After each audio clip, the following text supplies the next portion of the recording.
Welcome to only IAS. स्वागत है आप सभी लोगों का प्रीलिम बूस्टर न्यूज डिस्कशन में। आज है 15 जनवरी 2021। तो आइए देख लेते हैं ऐसे कौन से इंपॉर्टेंट आर्टिकल्स हैं जो आज हम कवर करने वाले हैं। हमारा पहला आर्टिकल एलसीए तेजस के बारे में है। कॉन्टेक्स्ट क्या है? कैबिनेट ने अभी एक प्रोक्योरमेंट को अप्रूवल दे दिया है। किस चीज का प्रोक्योरमेंट? 73 एलसीए तेजस MK-1A फाइटर एयरक्राफ्ट्स का। एट द सेम टाइम जब ये 73 एलसीए तेजस का प्रोक्योरमेंट होगा तो 10 और तेजस खरीदे जाएंगे। वो होंगे एलसीए तेजस मैक 1 ट्रेनर एयरक्राफ्ट। अब इन दोनों के बीच में अंतर क्या है हम इसे समझेंगे, लेकिन उसके पहले आपको यह समझना है कि एक बहुत ही बड़ी रक्षा खरीद है जो कि एक इंडियन कंपनी से ही की जा रही है। तो ये आत्मनिर्भर भारत को बढ़ावा देगा। इसे खरीदा जाएगा गवर्नमेंट ऑफ इंडिया के द्वारा हिंदुस्तान एरोनॉटिक्स लिमिटेड से। अब यहां पर एलसीए का मतलब क्या है?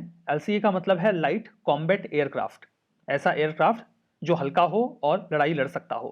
तो तेजस एक single engine 4th generation multi role light fighter aircraft है जिसे डिजाइन किया गया है एरोनॉटिकल डेवलपमेंट एजेंसी के द्वारा हिंदुस्तान एरोनॉटिक्स लिमिटेड के साथ मिलकर।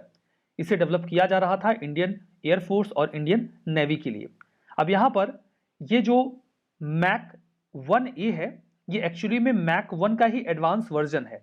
अब यहां पर हम 73 LCA मैक 1A ले रहे हैं, at the same time 10 LCA mark 1 trainer aircraft ले रहे हैं। ट्रेनर एयरक्राफ्ट का इस्तेमाल किया जाता है जो हमारे पायलट हैं उन्हें युद्ध के लिए तैयार करने के लिए। अब देखिए वैसे जो तेजस होता है वो सिंगल सीटर होता है, एक पायलट जो उसे चला रहा है, लेकिन जो ट्रेनर एयरक्राफ्ट होता है उसमें 2 सीट्स होती हैं। इसमें एक इंस्ट्रक्टर होता है जो समझाता है कि आपको कैसे ऑपरेट करना है और कैसे जो भी हथियार है उनका इस्तेमाल करना है, लड़ाई में कैसे फ्लो में जाना है। ठीक है, ये सारी चीजें ट्रेन करने के लिए भी ऐसे एयरक्राफ्ट की आवश्यकता पड़ती है जिसमें इंस्ट्रक्टर को बैठाना भी जरूरी होता है। तो उसके लिए भी 10 हम खरीद रहे हैं। ये मिग 21 फाइटर प्लेन्स को रिप्लेस करेगा जो कि काफी पुराने हो चुके हैं और अब आउटडेटेड हो रहे हैं।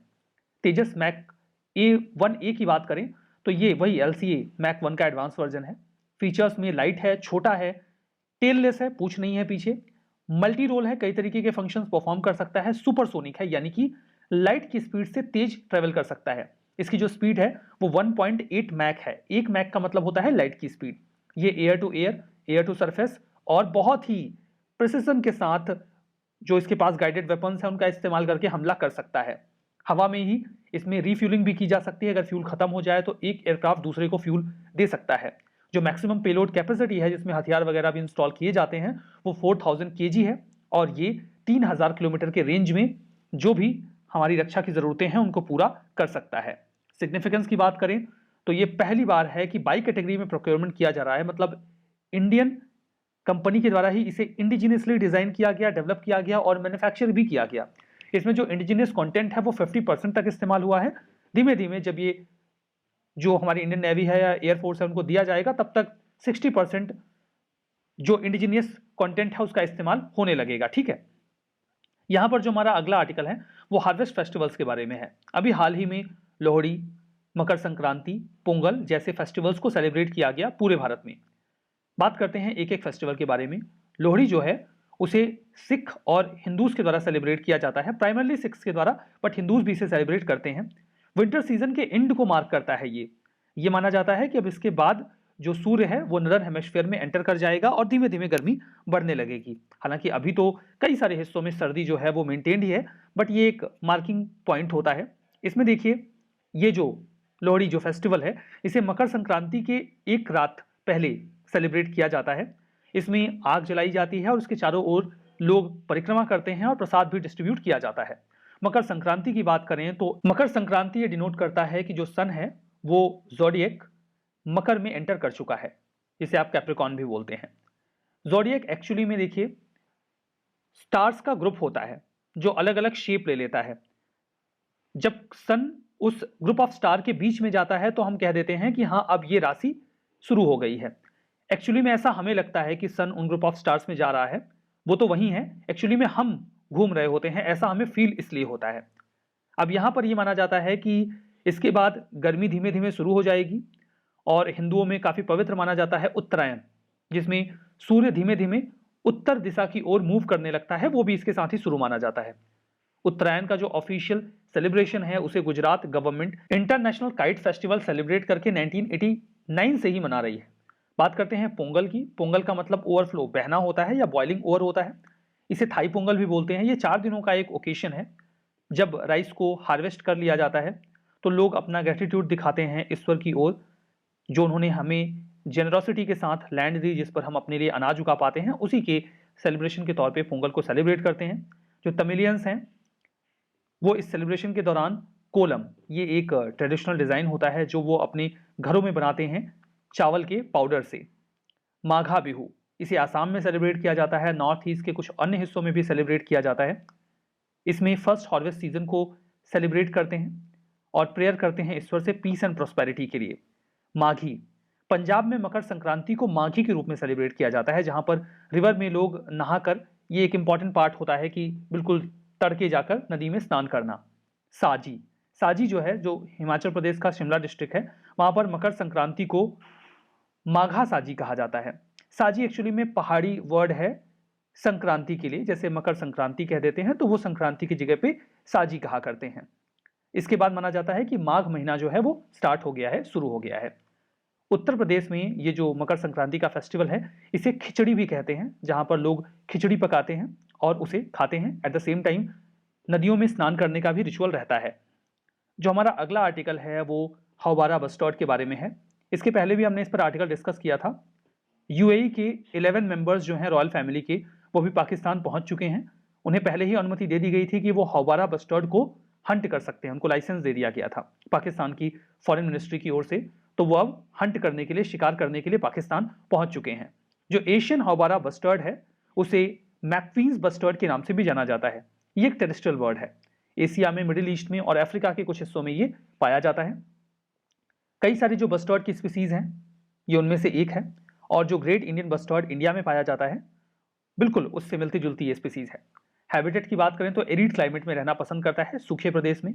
इसकी पॉपुलेशन जो है वो north east Asia, central Asia, middle east और अरेबियन पेनिनसुला से सिनाई डेजर्ट जो इजिप्ट में आता है वहां तक ये फैले हुए रहते हैं। देखिए, स्प्रिंग में ये ब्रीडिंग के बाद जो एशियन बस्टर्ड हैं वो साउथ की ओर माइग्रेट करते हैं और सर्दियों के समय में पाकिस्तान में आ जाते हैं। अरेबियन पेनिनसुला और आसपास का जो साउथ वेस्ट एशिया है वहां पर भी आ जाते हैं। अगर आप में से किसी के पास भी हौबारा बस्टर्ड का कॉन्टैक्ट नंबर है तो आप उन्हें कॉल करके ये जरूर से बता दें कि इस बार पाकिस्तान नहीं जाना है, वहां पर खतरा है, तो वो अपना प्लान चेंज कर सकते हैं। कंजर्वेशन स्टेटस की बात करें तो आईयूसीएन स्टेटस इनका वल्नरेबल है, मतलब वल्नरेबल जीव है जिसे पाकिस्तान अलाउ कर रहा है गेस्ट को मार देने के लिए। साइट्स के अपेंडिक्स 1 में है और CMS convention on conservation of migratory species of wild animals के अपेंडिक्स 2 में है। मतलब काफी अच्छे तरीके से प्रोटेक्टेड जीव है जिसे अनुमति दी गई है जान से मार देने की। थ्रेट्स की बात करें तो पोचिंग की जाती है इसका मांस खाने के लिए, मीट खाने के लिए, क्योंकि इसके मीट के बारे में ये मान्यता है कि ये अफोर्डिजिएक होता है। मतलब इसमें ऐसा सब्सटेंस पाया जाता है जो सेक्सुअल डिजायर्स को इंक्रीज करता है। लोग इस लालच में भी इस जीव को मारते हैं और इसका हैबिटेट डिग्रेड हो रहा है। बाकी पाकिस्तान तो है ही बची खुशी को हंट करवाने के लिए, तो पाकिस्तान वैसे तो पाकिस्तानीज को अलाउ नहीं करता कि वो इसे हंट करें, बट जो रॉयल फैमिली यूएई की है वो उन्हें हर साल इनवाइट करते हैं कि आप आइए और शिकार करिए। तो देखिए, अब ये सब प्रैक्टिसेस तो डेफिनेटली गलत हैं और इन पर कुछ ना कुछ चेक्स तो जरूर होने चाहिए। जो हमारा अगला आर्टिकल है वो जयंत कुमार दास कमेटी के बारे में है। रिजर्व बैंक ऑफ इंडिया ने अभी एक वर्किंग ग्रुप को कंस्टिट्यूट किया है डिजिटल लेंडिंग को लेकर। डिजिटल लेंडिंग का मतलब ये है आप बैंक में जाते हैं, पेपर्स वगैरह सबमिट करते हैं, फिर आपको लोन मिलता है। कैसा हो कि आप अपने लैपटॉप से, अपने मोबाइल से कुछ फॉर्मेलिटीज पूरा करें और आपके अकाउंट में आपके जो लोन का अमाउंट है वो आ जाए और आप बिना किसी पेपर वर्क के एकदम ऑनलाइन मोड में ही अपना जो भी मंथली पेमेंट होता है उसे करते रहें। तो ऑनलाइन प्लेटफॉर्म्स और मोबाइल ऐप्स ये क्या डिजिटल लेंडिंग कर सकते हैं? अगर ऐसा करेंगे तो क्या प्रॉब्लम्स आएंगी? इस बारे में इनसे कहा गया है कि आप अपनी रिकमेंडेशन दीजिए। ये जो वर्किंग ग्रुप है इसमें इंटरनल और एक्सटर्नल दोनों ही मेंबर्स हैं। इसके चेयरपर्सन जयंत कुमार दास जी हैं जो कि आरबीआई के एग्जीक्यूटिव डायरेक्टर भी हैं। ये वर्किंग ग्रुप क्या क्या करेगा? सबसे पहले तो डिजिटल लेंडिंग एक्टिविटीज को इवेल्युएट करेगा, उनका असेसमेंट करेगा, देखेगा कि वो कितना ज़्यादा पेनिट्रेट हो सकते हैं, क्या स्टैंडर्ड्स हमें ऑप्ट करने चाहिए। जो कई सारे बैंक्स हैं या फिर फाइनेंशियल एंटिटीज़ हैं वो आउटसोर्स करते हैं सर्विसेज को लेंडिंग करने के लिए, वो कहाँ तक सेफ है, कितना बेहतर है। रिस्क को आइडेंटिफाई करना, अगर हम डिजिटल लेंडिंग को रेगुलेट ना करें और बैंक्स को बोल दें कि आप अपने हिसाब से जैसे लेंड करना चाहते हैं करिए, तो इसके क्या नुकसान होंगे। हमारी फाइनेंशियल स्टेबिलिटी इससे कितना ज़्यादा खतरे में आ सकती है और कंज्यूमर्स के जो हित हैं वो कितने ज़्यादा रिस्क पर आएंगे, इसे भी इवैल्यूएट करना है। इन्हें रेगुलेटरी चेंजेस भी बताने हैं ताकि हम डिजिटल लेंडिंग को बेहतर कर सकें। अगर हम चाहते हैं कि हम एक रेगुलेटरी मैकेनिज्म में लेकर आएँ इस डिजिटल लेंडिंग को, ऑनलाइन मोड में लोन दे देने को, तो क्या करना चाहिए? ये रिकमेंड करेंगे कि स्पेसिफिक रेगुलेटरी एक्सपेंशन कितना बढ़िया किया जाए ताकि हम अच्छे तरीके से डिजिटल लेंडिंग का एटमॉस्फेयर क्रिएट कर सकें, और जो बाकी की रेगुलेटरी गवर्नमेंट एजेंसीज हैं उनका क्या रोल होना चाहिए इस डिजिटल लेंडिंग मैकेनिज्म में। इन्हें कहा गया है कि 3 महीने के अंदर आप अपनी रिपोर्ट दीजिए और बताइए कि क्या कैसे किया जाए। जो हमारा अगला आर्टिकल है वो लंपी स्किन डिसीज के बारे में है।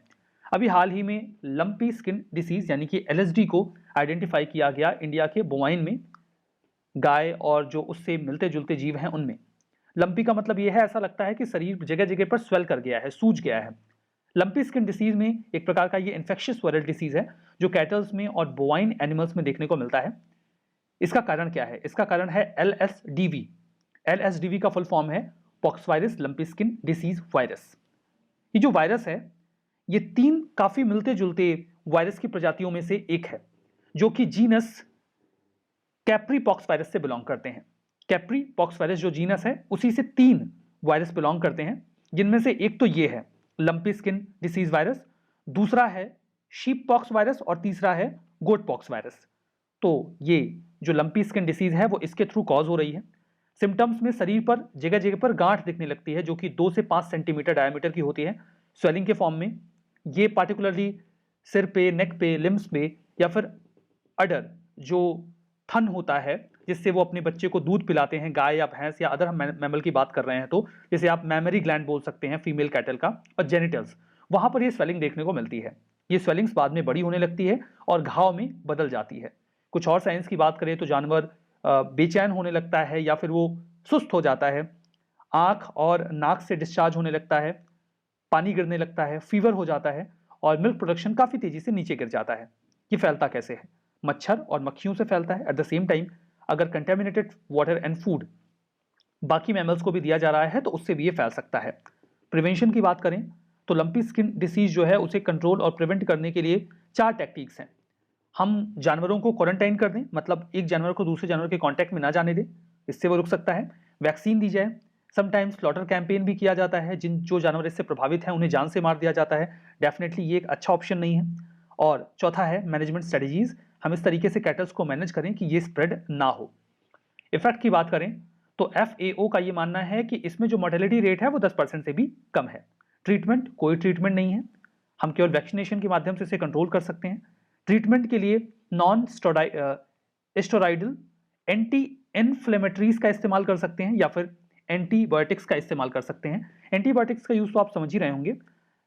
NSAID का जो इस्तेमाल है, देखिए जो एस्ट्रॉइड होता है वो हमारी बॉडी में जो इन्फ्लेमेशन है, जलन है, उसे कम करता है। तो ऐसी मेडिसिन जो इन्फ्लेमेशन को रोके लेकिन उसमें एस्ट्रॉइडल कंपोनेंट्स ना हो, उसे आप NSAID बोल सकते हैं। ये जेनेटिक नहीं है, मतलब कि जानवरों से इंसानों में नहीं फैलता अगर हम उनका मिल्क या मीट कंज्यूम करते हैं तो। ठीक है, चलिए देखते हैं ट्रू एंड फॉल्स स्टेटमेंट्स हैं। ट्रू एंड फॉल्स बताइए। पहला है LCA तेजस, ये MiG-21 फाइटर प्लेन्स को रिप्लेस करेगा जो कि काफी पुराने हो गए हैं। हौबारा बस्टर्ड, ये लार्ज टेरेस्ट्रियल बर्ड है जो कि एशिया, मिडिल ईस्ट और अफ्रीका में पाया जाता है। IUCN स्टेटस इंडेंजर्ड है। Jayant Kumar Das committee digital lending को लेकर है, यहाँ पर online platforms and mobile apps भी कवर होंगे। लंपी स्किन डिसीज, ये इन्फेक्शियस वायरल डिसीज है जो कैटल और बोवाइन एनिमल्स में होता है। बताइए कौन सा स्टेटमेंट यहाँ पर करेक्ट है, कौन सा इनकरेक्ट है। इस पूरे सेशन की PDF आपको OnlyIAS के टेलीग्राम चैनल पे अवेलेबल मिलेगी। तो आज के सेशन में यहीं पर रुकेंगे। उम्मीद करते हैं ये सेशन आपके लिए बेनिफिशियल रहा होगा। Thank you very much.